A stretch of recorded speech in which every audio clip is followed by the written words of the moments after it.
Attenzione giovani e bambini, abbiamo preso il pacco di Natale. Si tratta del pacchetto e poche lire, con un ritardo di 6 settimane, e ben fasciate lo dobbiamo aprire. Dell'ansia ci tremano le mani, ma non ci sono i cioccolatini, ci sono solo tasse da pagare. Ci sono i commercianti che con sorriso amaro si pagano le tasse, ma vendono più caro. È una categoria di ladri e di imbroglioni, però sempre alla fine chi pagano i cazzoni. C'ho milioni di disoccupati, c'è gente a 50 anni già in pensioni, c'è una percentuale d'occupati e gli altri tutti in cassa integrazione, ed i più tanti sono a 0 ore, e questi sono i veri sfortunati. Chi tiene una famiglia e più dolori saranno i primi che sono licenziati.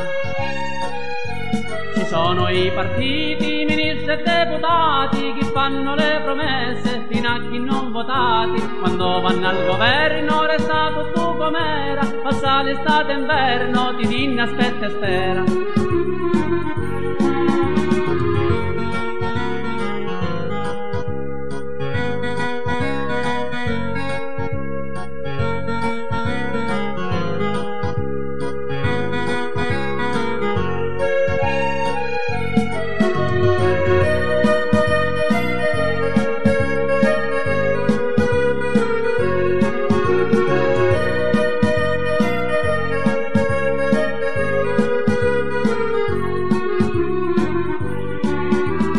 Sono deputati possidenti, con ville, con palazzi e con danari, rubano e non gli fanno niente, hanno l'immunità parlamentare, si pigliano la busta bella grossa, si fanno l'aumento loro stessi, si mangiano la carne e noi l'ossa, loro sono intelligenti e noi fessi.